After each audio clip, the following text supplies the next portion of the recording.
morning. And thank you all for coming out this morning to our first breakfast of the year. As you might have heard by now, Robbins Regional has been taking care of our local businesses for 75 years this year. And today, we continue that spirit of tradition by bringing you this series to provide real-time access for our members to connect with our municipal leaders, developmental partners, and other community champions. Through this series, we get to dig deeper into the priorities, progress, and partnership opportunities of our program presenters while networking with peers and gaining new insight into what matters most in moving our great community forward. We're also grateful for the ongoing support of our host for this series, House and Healthcare, who we just heard from in the video at the top of the program. We're also thankful for our longtime presenting series sponsor, Synovus, and at this time I'd like to call Ron Weigel to the platform to lead us in our invocation and pledge. Woo! And maybe something else. No pressure. No pressure at all.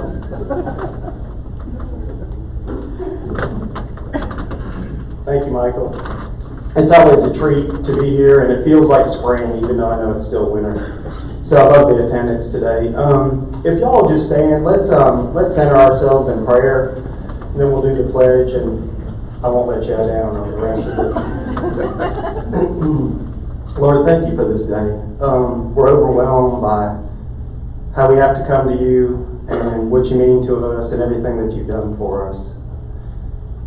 Your love, your sacrifice, everything that you've done for us is overwhelming. We're grateful for the torn curtain where you have direct access to you, and we're grateful for the love and the fingerprints that you put on everything all around us. And we're grateful for the people in this room, all the servants that are following your lead, and they're all represented in different walks of life, from our military to our healthcare to our education, to our police force, to our first responders, all the way around. We're just grateful for that. And then we also want, in everything, we need you. And I know there's lots of need out there, and we just put it on our hearts to help our fellow person in our community and show your will. And just bless this food. In Jesus' name we pray. Amen. Join me in the pledge. I pledge allegiance to the flag of the United States of America and to the republic for which it stands, one nation, under God, indivisible, with liberty and justice for all. Thank you all. All right, here we go. I have some notes here. Before I get going, I didn't know if y'all read that headline about Henry Winkler getting arrested for committing investment fraud. Did y'all hear that? It was a Ponzi scheme. Now that's good if you're not laughing. Like, you need another cup of coffee on that one. Okay. This one. Two more. Okay. Why is it okay for ICE company to commit fraud? Why? Because their assets are already frozen. Thank you very much. All right, and the last one. What's the most commonly used type of fraud in Egypt? Pyramid scheme. I heard it. Y'all, hey, I did that, and I just, look, I thought I'd make some dad jokes as it relates to that, but I also thought it was probably appropriate today to maybe share some awareness as it relates to fraud. The reality is that fraud is not new. The truth is that it dates back to ancient Greece. Anyway, back to 300 BC, and we've just seen, like, our industry and the nation has seen an increase in fraud over the last, really, an increase in the last couple of years. And so I brought some cliff notes to just share a couple things with $8.8 billion was lost to scams in 2022. Billion, that's with the B. Fraud losses are up 30%. And then you can imagine, I'm speaking to both individuals and businesses here, but business email compromise, whether or not it's a confidence or romance scam or whether or not it's a personal data breach. The truth is that you have to protect yourself, and probably the most important asset you have is your information. And so what I would tell you is that, look, we do a lot as an organization. We put a lot of investment and a lot of sophistication around trying to help you with that. And what I would say is just lean on whoever you're banked with to get some advice. If you're not sure whether or not if you've been exposed, then lean on your bank to get some advice on maybe what you should do. If you haven't been exposed and you're concerned about it, lean on them for that. And so that's my message today. Call a public service announcement, and I appreciate y'all giving me the time, and thank you. And now looking forward to hearing from Dan and hearing April interview. Thank y'all very much.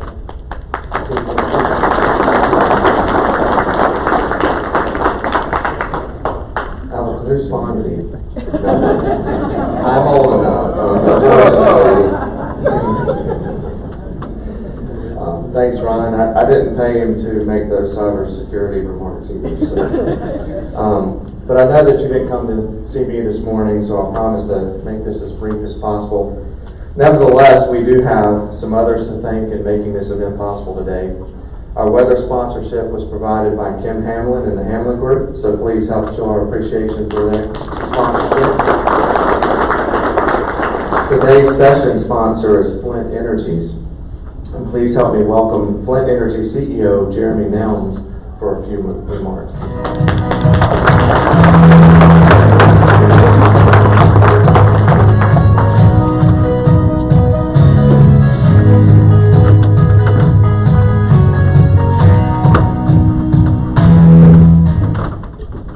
Good morning. We got to get some livelier walk-up music for me. I don't know. So I just wanted to start. Forgive me, but I was at the ribbon cutting for the Aquatic Center the other day, and I took some notes from Tommy Stoneker on how to deliver remarks. So you might want to have a seat. I'm just kidding. Is he here? I'm just kidding. Let me start out by saying thank you. Thank you to April. Thank you to Arlie. Thank you to the entire chamber staff for putting this on together. I'm blessed to be on the chamber board and to work with these fine individuals on a daily basis to help to be the convener, the catalyst, the connector, and the champion.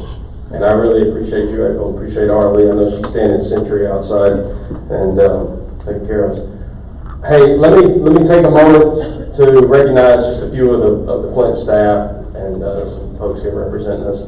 There at our Flint table, we've got several of our executive team there. I won't name them all off individually because I'll embarrass them all, but you know them all. I also have a couple of my board members here in the room. Mr. Pat Brasky there. You know Mr. Brasky. I just want to thank Mr. Brasky for bringing some of the secret sauce of the Chick-fil-A culture into our boardroom. And then, of course, to our chairman, Mr. Neil Talton. What a tremendous leader, and I really appreciate what he means for Flint and the legacy and the leadership that he has had here. For I think this past year was his 35th year, and this is his 10th year as our leader. And I'm telling you, the culture of Flint starts at the top with him, not me. And I really appreciate him, and he's right here in Houston County. And just know that we've got great leadership because of good folks like him. Also, I see my friends here from the school board. I want to make sure I take an opportunity to give you all a little history lesson. We all know where the REA, the Rural Electrification Act, came from. We all know that it was part of the New Deal. And that Flint was founded in 1937 because last year, 2 years ago, we celebrated our 85th anniversary. As we were originally founded as the Taylor County REA. Well, in 1939, so if you do the math, 85 years this year, in 1939, an agreement was signed that allowed Flint, Taylor County REA, to come into the little town of Wellston and serve the first 43 accounts here in this community. And boy, has it grown. It is absolutely fantastic. So 85 years here, Flint doing all that we can to make sure that that we keep the lights on and that we continue to add value to everybody in the room.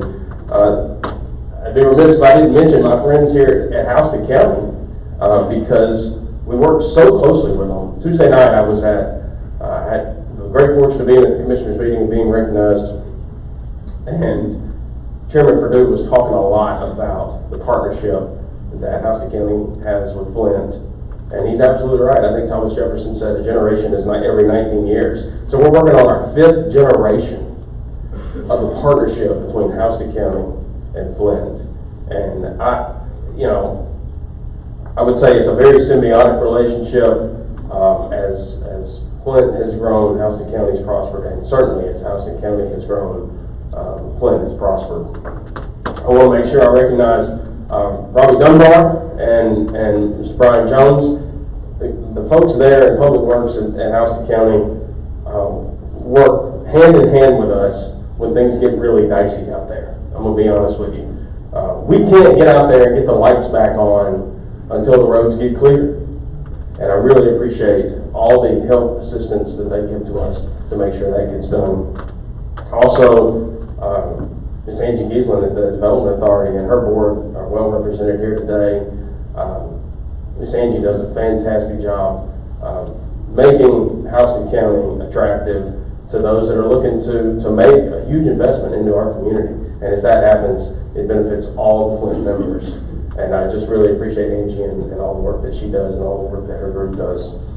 And then last but not least, I'm going to circle back to them because that's how we do it, right?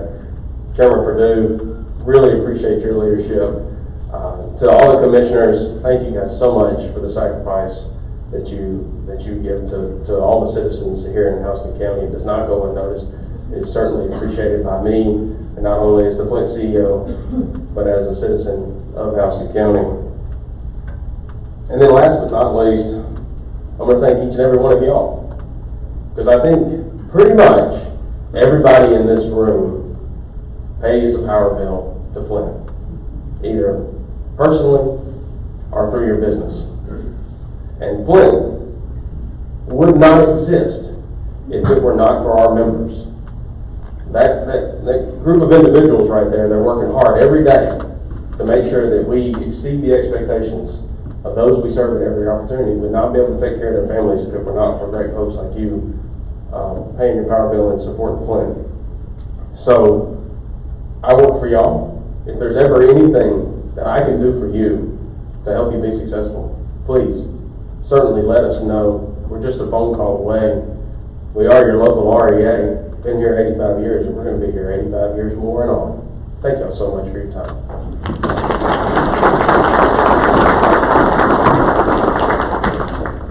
Thanks, Jeremy, for those heartfelt comments. Once again, thanks everyone for coming out. And now what you've all been waiting for. Please help me welcome to the platform Dan Perdue, Chairman of Houston County Board of Commissioners, and our lovely April Bragg, Robbins Regional Chamber President.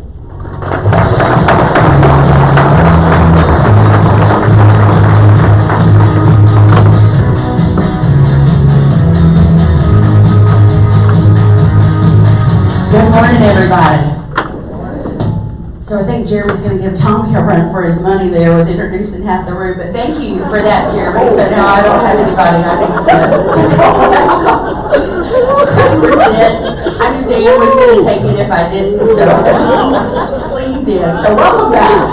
It's exciting to be back with you guys this year. I mean, if you look around this room, it is filled with people who are making things happen in our community, and we're excited. Dr. Allen, hey, it's good to see you. Thank you for being here. He missed you, so I had to call you. Out. But no, seriously, we're excited to be here. You know, Chairman Perdue a year ago we were sitting here and you were brand new into the role. You can't help it now. You're just, I got everybody tickled. I'm sorry.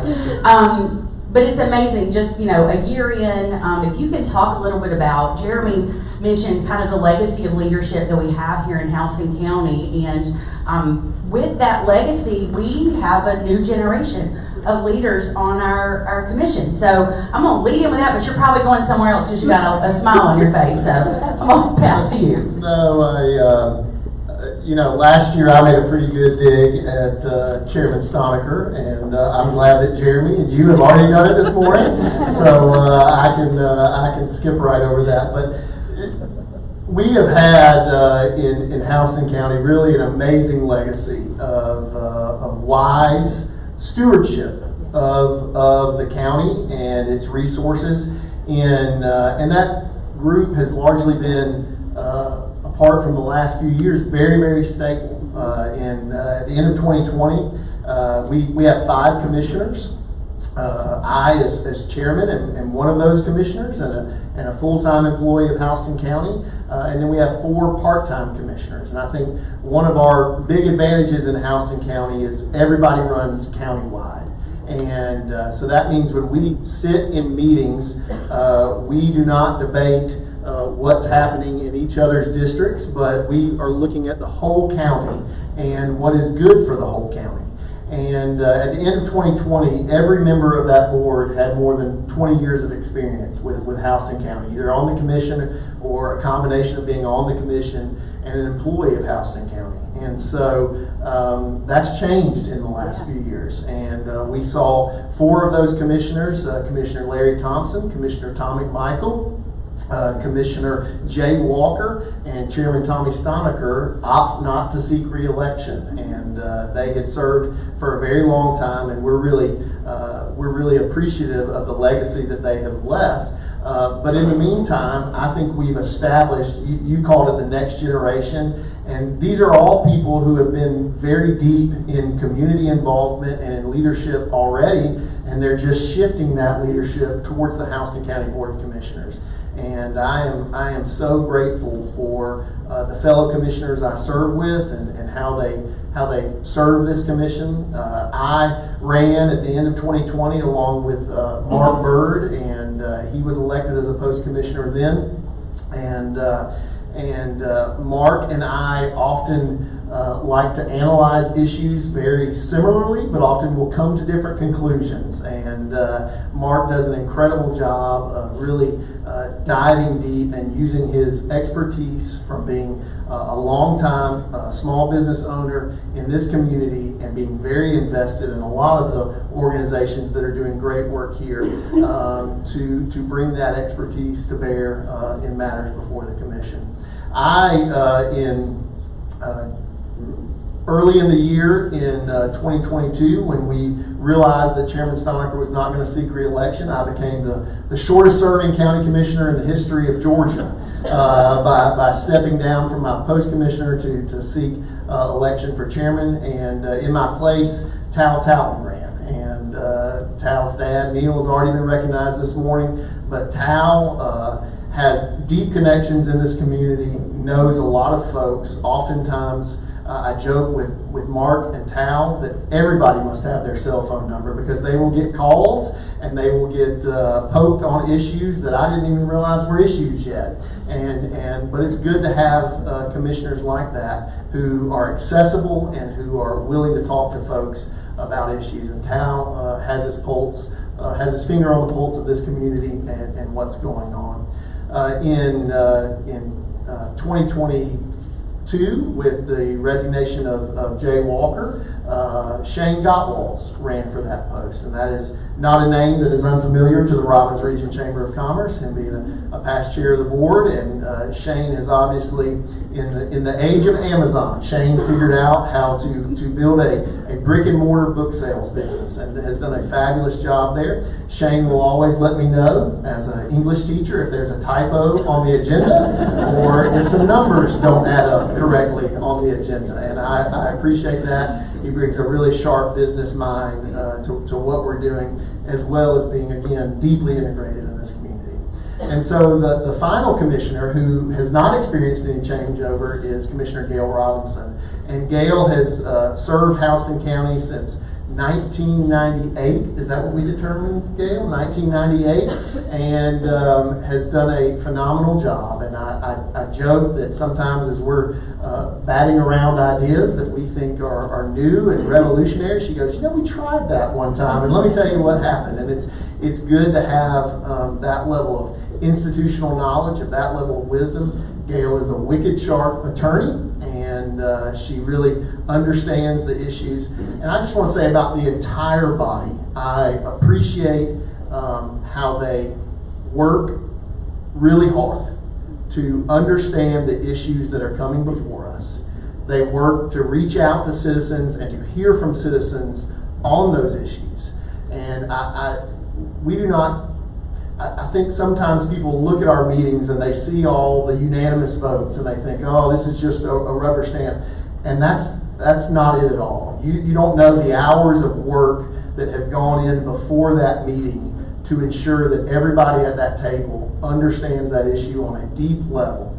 And they're called part-time commissioners, and I'm a full-time guy, but they will tell you this job will take all the time that you are willing to give it, and they give it a lot. And I am very thankful for their leadership alongside me, how we work together. We may not agree 100% all the time. We try to disagree in private and to portray a unified front. And even the times when we have a split vote or we do disagree in public, that's okay. And everybody shakes hands afterwards and we remain respectful. And I'm so appreciative of working alongside those folks because it's a really, really good group of people. And I'm proud that those are the people who represent the citizens of Houston County. And I'm proud of the work that we do together. That's amazing. Thank you for that update. And I'll echo just the incredible accessibility and leadership we have here in Houston County is truly unparalleled. I mean, oftentimes at our conferences, people will talk about just how progressive we are and how much they know that our communities work together towards a common goal. And I just appreciate you continuing that legacy. So we have to talk about construction. I mean, new construction is obviously one of the most visible signs of work in government, and you guys have a lot of updates since last year. So if you can share some of what's come online and then maybe some things that are still in the pipeline. Yeah, certainly. So Jeremy referenced the most recent groundbreaking we had, which was on the Tommy Stonecker Aquatic Center, and I am so pleased that that facility has sort of had a soft opening for a lot of the local swim teams and the competition school teams in our area. And March 1st, it will have a formal opening to the public at large. And I want to thank, first of all, with regards to that facility, the citizens of Houston County who voted to support that facility in the 2018 SPLOST. And I think as I got to be honest, April, as I've gone through hearing about how close we are to opening, getting inquiries about when it was going to be open, and going through the ribbon cutting, there is far more excitement for that facility than I may know. As someone whose kids don't swim, who I'm not I'll swim like this, but I'm not swimming like this, okay? And as someone who doesn't do that style of swimming, I've been quite amazed at the level of community excitement there is for a facility which serves those teams, which serves our students, which serves adults who at one time were into competitive swimming and want to be able to come and practice that sport, to remain fit, to remain active. And so we're very excited. That facility is going to open to the public and have regular hours on March 1st. The information is on the Board of Education website, and we're excited. We're so happy to partner not only with the support of the citizens, but with the cities in doing that project. As you know, when we do a SPLOST project, especially a county-wide SPLOST project, we are using resources that all 3 cities and the county have agreed to devote to that project. And so it's important to acknowledge the partnership of the cities of Warner Robins and Perry and Centerville that helped get this project across the finish line. And without their support of this project, it would not have happened either. And then happy for our collaboration with the Board of Education, who's going to be the operating entity there, and who we're supporting through paying some of the utilities of the facility, but they're hiring the lifeguards and managing the operations there, and appreciate them paying for the architecture and giving the land. And so what you're seeing is, yes, a competition swim facility. But what you're also seeing is one thing you referenced earlier, which is the level of deep cooperation and collaboration that the 3 cities, the county, the Board of Education, and lots of other organizations in this community have when we see a bigger goal, a problem that needs to be taken down, and everybody sort of doesn't worry about who gets the credit, but just says, here's an issue and we need to tackle that. And that's the kind of community that I'm proud to be from, and it's the kind of community and the kind of legacy that I want to leave in here. So that's our most recent ribbon cutting. It's a wonderful facility, be open on March 1st to the general public, and we're excited about what's happening there. The next thing is the new Bonaire Public Safety Complex, and at various times we call it a fire station and a public safety complex, but it really is an entire public safety complex. It is first and foremost, and the largest square footage there is a fire station, and I'm really excited about not just a new building as a fire station, but what that building represents for the citizens of Bonaire and Kathleen and that area, and that being full-time fire service with full crews. As most of you know, Houston County's fire department is a hybrid volunteer and hired force, and we've got at least one full-time person at the vast majority of our stations. But this station is staffed 24/7, 365. I know 365 because I went by there on Thanksgiving and dropped them off a brisket with full-time, full-staffed fire crews. And I'm excited about the increased level of service that citizens in that area will see. We did again a partnership with Houston Healthcare to put an EMS bay there in the fire station, as well as facilities where EMS personnel can rest and recuperate and sleep and cook their food and things like that between calls. And they don't get a lot of that time many times, but when they do have it, we want them to be able to use it to its fullest capacity. And then also a sheriff's precinct. We have not done that very often, but Sheriff Towton was passionate about going out into the community and putting a precinct not only where deputies could come and process paperwork and process your tickets, but also where citizens could come and get service like accident reports and things like that there as well. So we're very excited about the collaboration there. Excited the same day for the community of Bonaire to cut the ribbon on the medical office building for Houston Healthcare next door. That was done with some help from the county on the land, and really just excited to serve the community of Bonaire there in a deeper way that we think is important. We dedicated recently the Towton building. As you know, at the end of 2022, the state court moved to alongside the Superior Court to Perry, and so we've unified judicial resources there in one complex, and we're excited about that. But then that leaves an empty state court, and so what we did is we decided to renovate that facility and allow our sheriff's department in Warner Robins and our tax commissioner in Warner Robins, who have been occupying the same space since the late 1970s, to expand into that space. And then just recently in January, we dedicated that building as the H. Cullen Towton Jr. Building, and really excited to name that building in honor of Sheriff Cullentown, in honor of his more than 50 years of service to this community, and really excited for the way that that building represents our commitment to serving the citizens of Houston County better.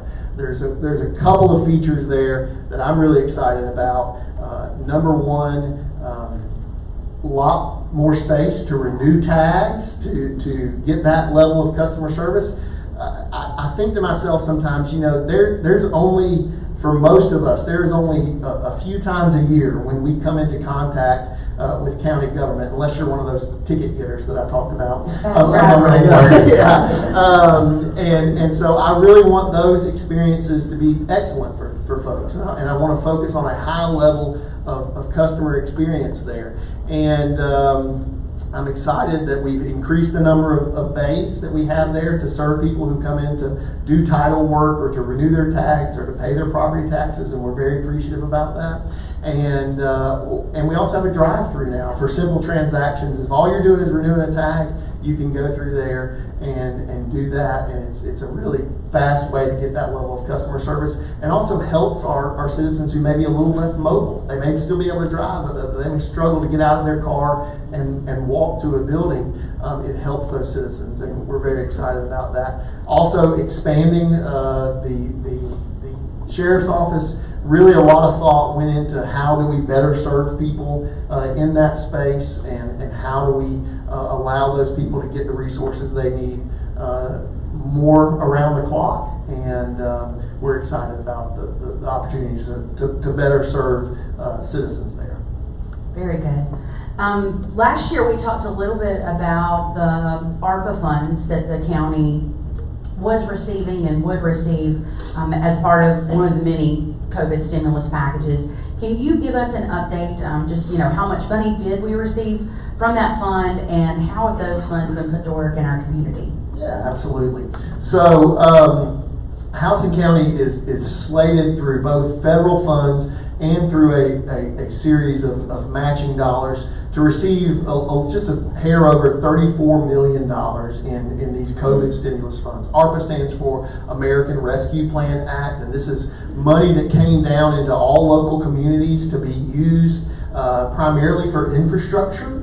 And so what we've dedicated just a little bit over $25 million of those funds to expanding one of the most important utilities we've got in the county, and that is our water system. We've done expansions of that water line into more rural, underserved areas, and we still have a lot of work to do there. And I don't want to be in any way ungrateful for these federal funds that are coming down, but when you all of a sudden get $30 million and then the federal government tells you, and you have until 2026 to spend it, it can be quite challenging, especially as those dollars are chasing the same amount of engineering and resource and construction resources that existed previously.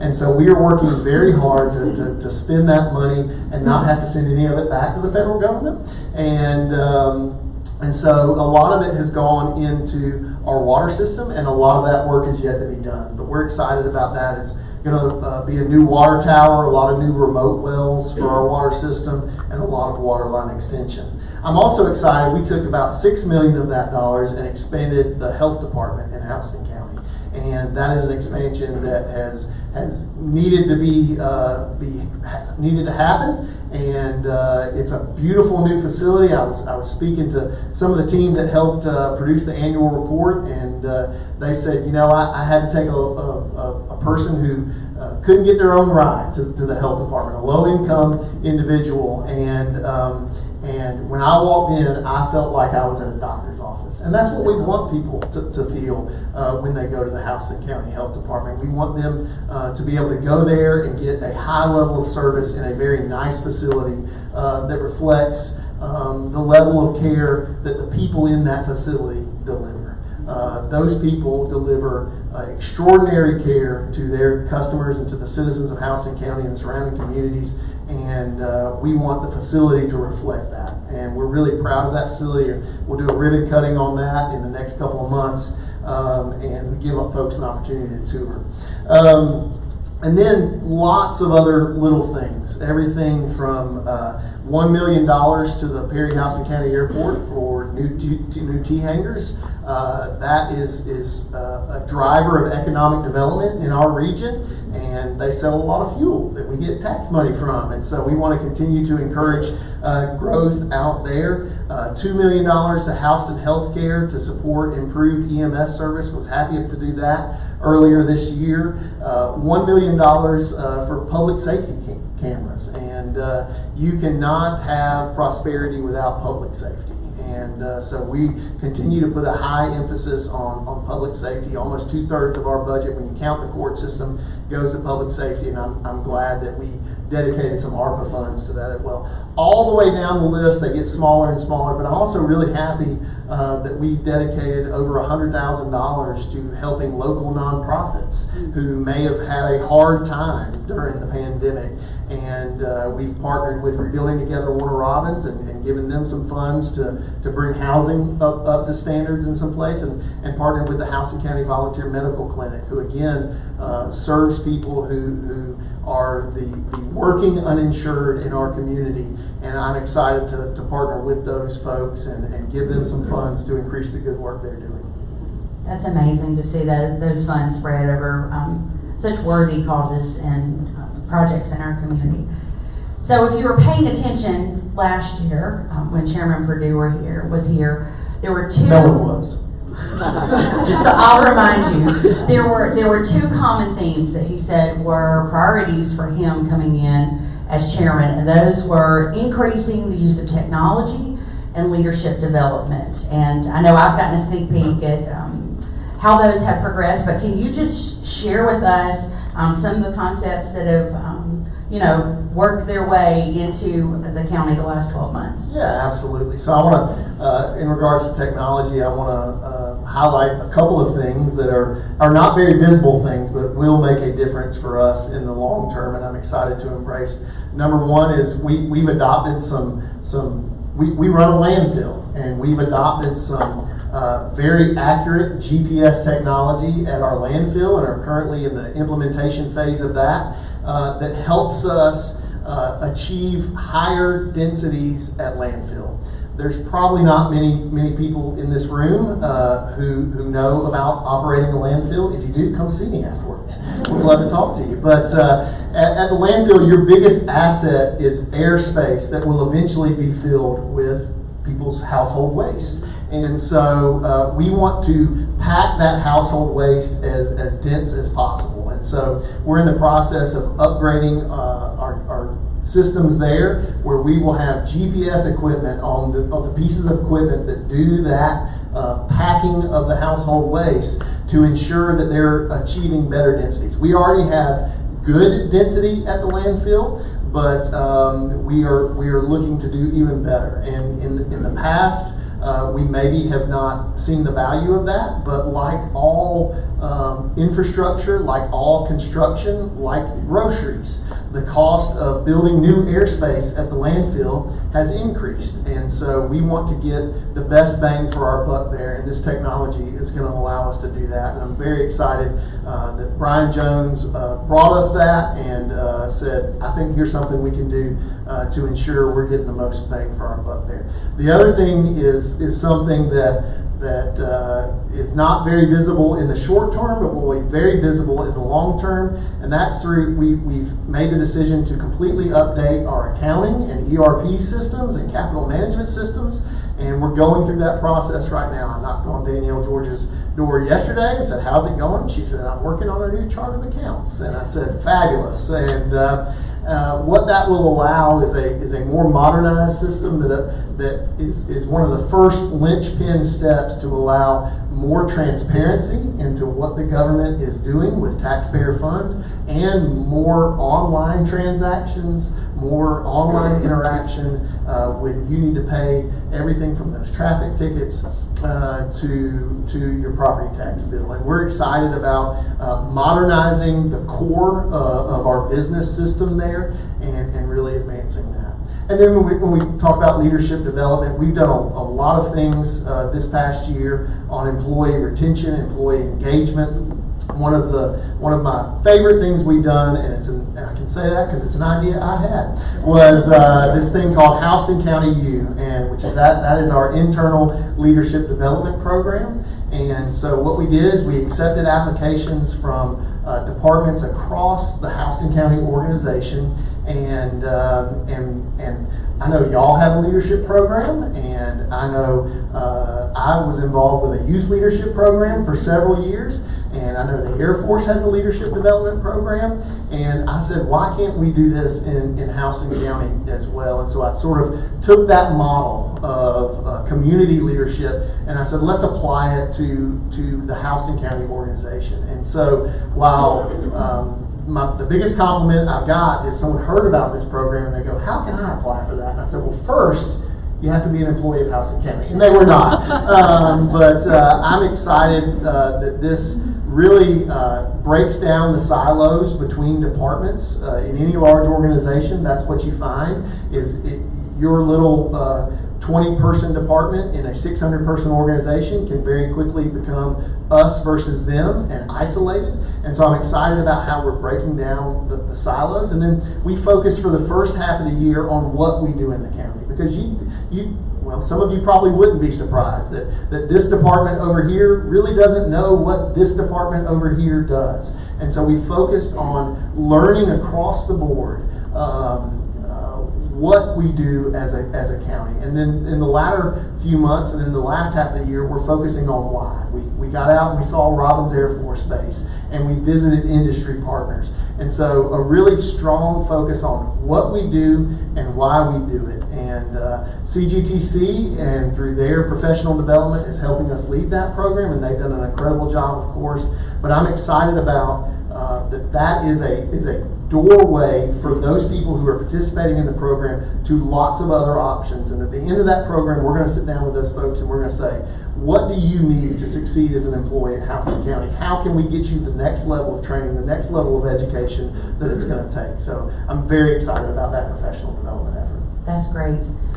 So it wouldn't feel right if we didn't talk about Houston County's financial status. We have a long history of fiduciary excellence. I know, right? But how has that continued under your administration, and perhaps how has it changed? Yeah, really good question. So I think first and foremost, we got our audit back at the end of the calendar year for the previous fiscal year, and very proud of a clean audit and continued increased reserves. And a lot of people hear me say the word continued increased reserves, and they say, well, why does a government need reserves? And I think that's a good question. We get less of those questions after the pandemic than we got before the pandemic.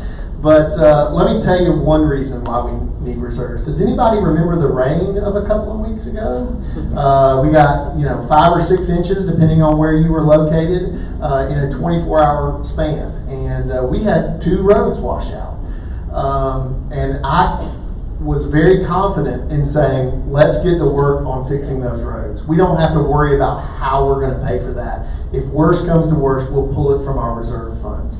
And Robbie Dunbar can tell you about times during the flood of '94 when Houston County, because it had significant reserves, was able to get to work immediately fixing those issues. And by the time other counties and other communities around us were able to get federal funds to fix those issues, we already had all the contractors wrapped up doing work for us. And so it allows us to be agile, it allows us to be creative, it allows us to solve issues. And so I'm very excited about the continued. And then one other thing that I'm just super proud of is the reduction in millage rate that we've been able to do in Houston County. Now, most of you are smart people, and then you know that as that millage rate has reduced, your property values have gone up. So it has not translated into a reduction in property tax.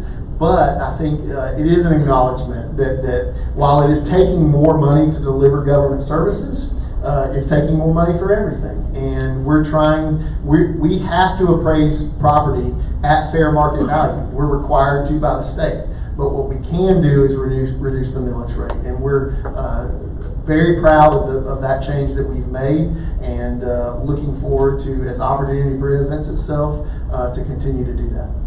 Very good. So we talked a little bit about SPLOST earlier when we mentioned the Aquatic Center. We just passed another SPLOST, and the 2024 SPLOST was passed this past November. That was your first time in this role going through that process. So what did you learn through going through the process? What are you most excited about coming out of the SPLOST? Yeah, so it was really good. Again, harkening back to that deep collaboration that we have between the counties and the 3 cities, it was excellent to sit down with the mayors and talk about the SPLOST and figure out what were the priorities within their city limits, and what we viewed as a priority for the county as a whole. And really good to learn from them. And then that SPLOST process involves public hearings. And there are formal public hearings, and then there's lots of informal public hearings. And it was good to get out across the county and listen to citizens and really figure out how we could take a vision for what we accomplish, how we could integrate citizen feedback, and how we could accomplish a SPLOST plan that wound up being successful. And we're very appreciative to the citizens for that. We, in the county, very small percentage, less than 10% of our budget goes to capital improvement. And that allows us to focus on spending money in employees, and in spending money in the things that make a difference in citizens' lives. And the capital intensive things that we talk about are largely funded through SPLOST. And so I'm excited about all of the SPLOST. I'm excited about the support that we got from the citizens of Housing County in accomplishing that. Very good. So as we begin to close out, is there anything perhaps I haven't asked you about that maybe isn't as noticeable or flashy, but that has really moved the needle in the county? Yeah, so I want to draw 2 things out there. That's a really good question, but number one, we highlighted it in that annual report, but water leak numbers. We have a very large water system, and our water leak numbers for the last probably now, Brian, 6 months, 8 months, have been single digits. And that comes from a time during the last 5 years where we've had over 100 and some problems, probably 200 water leaks that we were working on. And so I'm excited that it wasn't just a one-time effort to get those numbers low, but it was a continuing effort to keep those water leaks to a minimum. And you may say, why is that a big deal? If the water's leaking in your front yard, it's a big deal. And what it represents is as a commitment to our citizens that we're going to do the best job we can to steward the great water system we have, and to steward their trust in us managing that system. And the other thing I'm really proud about is we were able to do merit raises for our employees in addition to a cost of living increase. And so those totaled up to about 7% increase in pay, and that again aligns with our efforts to attract, to retain. Listen, nobody goes into government service because the money is great. Okay, we have really good benefits, and I felt like the merit system was a promise that we had made to employees that if you will stay with us, we will take care of you. I was excited to start that system up again, and excited to really retain our employees through those efforts in cost of living raise. Just a couple of things there. Yeah, that's a great report. And you drew attention to the annual report that's on everyone's table. If you could just give us a couple of highlights before we go, so they know what they're looking at. It's a beautiful publication, by the way. Well, thank you. I, as you can imagine, I did not do that myself. So,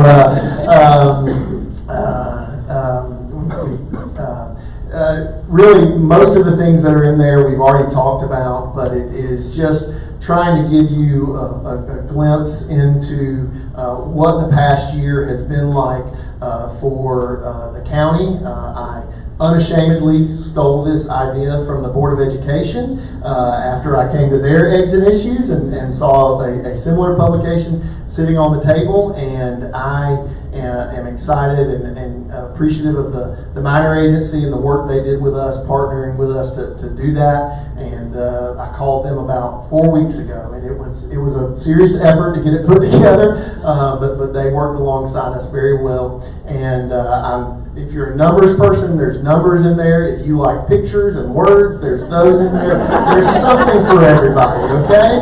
So, but I think it tells a really compelling story and really tries to answer some of the questions that we get frequently as we go around and talk to civic organizations and others, the questions that come up all the time. And I'll just be honest, we have an explanation of how property tax is calculated. And I think that's important, because when you talk about a millage rate, most people know something about the millage rate. They know it determines the amount of property taxes. They don't know exactly how that calculation is done and why is it 40%, and no one will be able to answer that question. But there's just little tidbits of information in there, and I think if you'll take that and review it, not only does it tell a great story about how we're continuing to leave a legacy of wise stewardship, but it also tries to inform and educate a little bit, and I'm excited about that. Yeah, very good. It's a great informative piece. I encourage you all to take one with you. And then, Mr. Chairman, thank you for spending the morning with us. We've got a room full of House and County's finest. Is there anything you want to share as far as ways that we can better support our county and elected officials? Number one, I just want to say thank you. I can speak for myself, and I know I speak for the other commissioners in the room, and really generations of House and County commissioners when I say we do not take the opportunity to lead this county lightly. I've used the word stewardship a few times this morning, and I know that's how I view this role. It is not mine to hold, but it is mine to steward, and we're here to serve you, and it is a high honor. I'm very appreciative of it. None of us take it lightly, and if we can ever do anything, don't hesitate to reach out. We are very accessible, as I referenced earlier. Very nice. Please help me thank the chairman.